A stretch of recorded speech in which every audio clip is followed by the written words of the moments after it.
Bonjour à tous, alors j'espère que vous allez bien. Si vous êtes là aujourd'hui, c'est parce que vous souffrez ou vous avez déjà souffert de ce qu'on appelle une capsulite rétractile ou épaule gelée. Et moi avec cette vidéo, je vais essayer de vous aider en fait à regagner de l'amplitude un petit peu plus rapidement ou à faire diminuer votre douleur. Pour ceux qui sont nouveaux sur la chaîne, ce que je vous conseille en fait c'est de vous abonner en cliquant sur le bouton en bas à droite de votre écran. Et pour ceux qui ne me connaissent pas et qui sont aussi nouveaux sur cette chaîne, je m'appelle Cédric et je dirige en fait Corporels et nous sommes spécialistes en fait dans la gestion des douleurs en entreprise pour les grands groupes, ainsi que dans la qualité de vie au travail. Et c'est par en fait ce biais-là que tous les jours ou régulièrement j'essaie de vous donner des conseils, des astuces et des exercices pour lutter en fait contre différentes douleurs qui peuvent vous être pénibles au bureau, en télétravail ou au quotidien.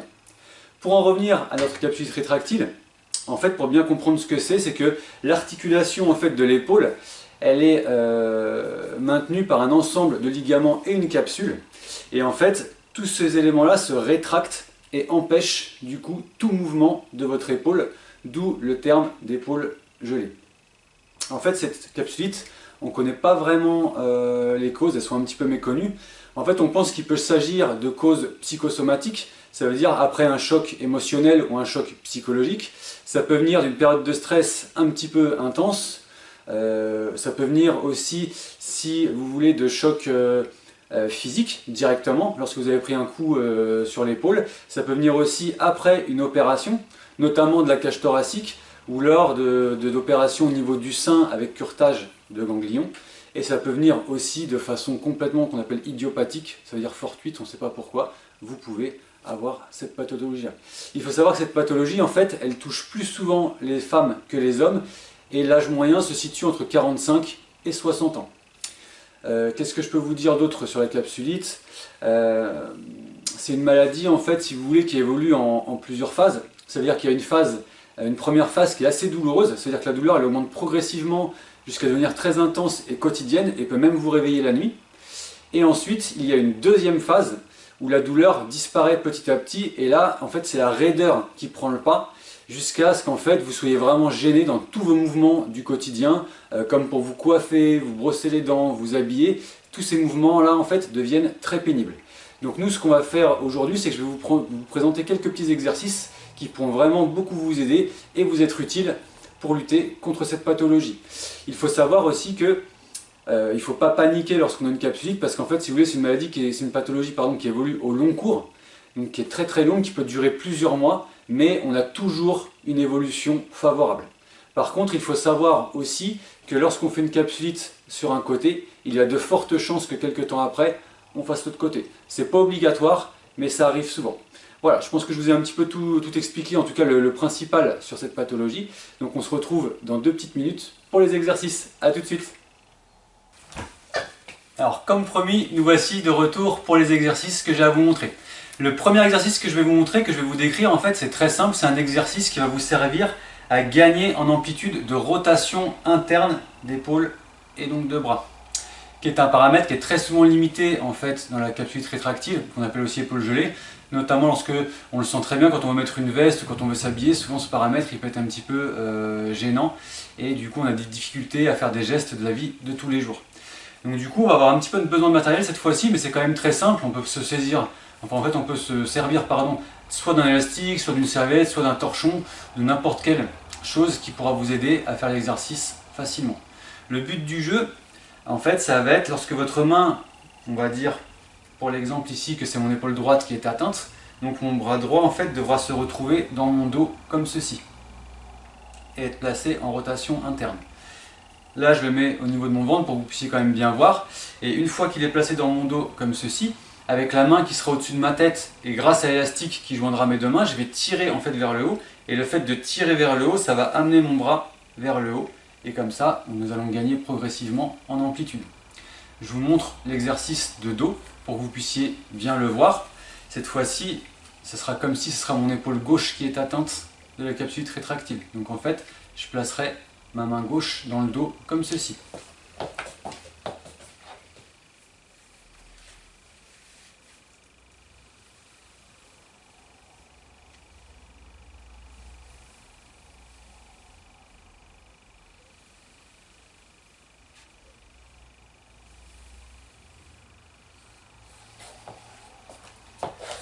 Voilà, là je viens de vous montrer l'exercice grossièrement. Malheureusement, effectivement, vous ne pourrez jamais faire l'exercice comme je viens de le faire si vous êtes atteint d'une capsulite rétractile. Je voulais juste montrer comme ça pour que vous puissiez voir vraiment simplement là où je veux en venir et le but final de l'exercice. Pour vous, ça va être quand même beaucoup plus progressif, beaucoup plus lent. Donc ne perdez pas courage, c'est complètement normal. Donc le but du jeu cette fois-ci, c'est que lorsque vous aurez la main qui sera dans votre dos et que vous allez tracter, lorsque vous arrivez à votre maximum d'amplitude, vous maintenez la position 5 à 10 secondes, suivant en fait ce que vous ressentez et la douleur que vous ressentez. Vous essayez vraiment de respecter la règle de la non-douleur. Une fois que vous avez tenu ces 5 à 10 secondes, vous relâchez, vous reposez un petit peu et vous recommencez sur plusieurs séries. Si jamais au fur et à mesure des séries, en fait, vous vous rendez compte que vous gagnez un petit peu en amplitude, n'hésitez surtout pas à le faire. Voilà pour le premier exercice. Le deuxième exercice, je vais avoir besoin aussi pareil d'un petit peu de matériel, d'une bouteille d'eau, mais ça peut être n'importe quoi qui peut tracter ou vous servir de petit poids.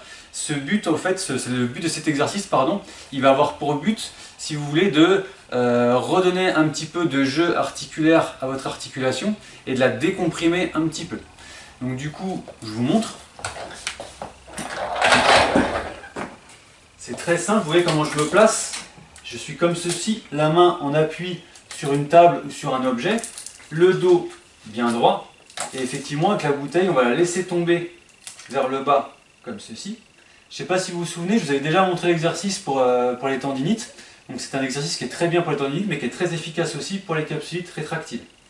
Et ensuite, vous laissez donc tomber votre bras avec la bouteille qui tracte vers le bas, et vous faites des petits cercles vers l'extérieur, comme ceci.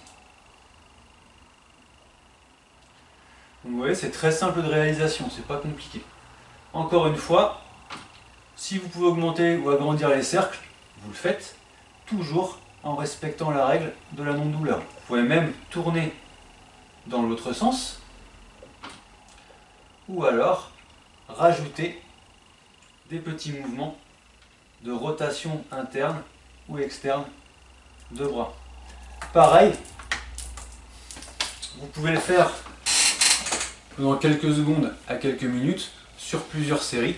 Et n'hésitez pas effectivement à augmenter les amplitudes ou la charge si jamais vous le pouvez. Le dernier exercice que je vais vous montrer, on aura besoin d'être allongé sur une table, sur un tapis, sur le sol, comme vous voulez. Mais on aura besoin d'un petit peu de matériel, d'un petit bâton, d'une bouteille d'eau, de n'importe quoi qui pourra vous aider à faire l'exercice. Moi, je vais vous le montrer avec un bâton. Donc on se place allongé sur la table. Et en fait, en imaginant que c'est mon bras droit qui est victime de la capsulite rétractile, je vais coller mon coude droit au corps. Voilà, de toute façon, le fait de décoller le bras en fait, du corps, c'est très difficile lorsqu'on a une capsulite rétractile. Donc je maintiens mon coude au corps et cet exercice, en fait, il va avoir pour but d'augmenter la rotation externe de votre bras et de votre épaule. Donc pour ce faire, j'attrape mon petit bâton, je le place dans ma main droite, donc côté capsulite rétractile. Avec mon autre main, donc la main gauche, je vais pousser progressivement vers l'extérieur, comme ceci. Voilà, et là vous voyez que le bras part complètement en rotation externe. Vous faites bien attention à avoir bien le coude collé au corps, et on pousse progressivement, comme ceci. Encore une fois, je vous montre l'exercice grossièrement. C'est-à-dire que malheureusement, vous ne pourrez pas le faire de cette façon-là, avec autant d'amplitude et autant de vitesse.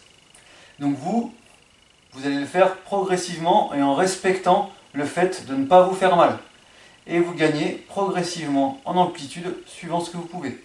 C'est toujours le même principe avec les exercices, ça veut dire que quand vous atteignez votre maximum d'amplitude, vous maintenez la position 5 à 10 secondes suivant ce que vous pouvez supporter. Vous relâchez, vous vous reposez et vous recommencez sur plusieurs séries. Surtout, ne faites pas comme moi, qui ai la tête trop relevée. Je fais ça pour pouvoir vous parler et que vous puissiez voir ma tête à la caméra, mais vous nous mettrez un coussin sous votre tête et vous poserez délicatement votre tête sur le coussin pour que vous ayez un bon appui et surtout qu'il n'y ait aucune tension dans le reste de votre corps pendant que vous effectuez l'exercice. Voilà pour les 3 exercices que je vous ai proposés aujourd'hui. J'espère qu'ils vous auront été vraiment utiles. N'hésitez pas à nous laisser en commentaire si vous avez été victime de ce genre de pathologie, de capsulite, si vous avez déjà fait ces exercices ou non, s'ils vous ont été bénéfiques ou non. Ça pourra être très constructif pour les autres personnes qui pourront lire la vidéo. N'hésitez pas non plus à partager cette vidéo si vous pensez qu'elle peut être utile à des gens de votre entourage. Et n'hésitez pas non plus à liker ou à visionner d'autres vidéos sur le sujet qui pourront aussi être très utiles pour vous. Et surtout, prenez soin de vous.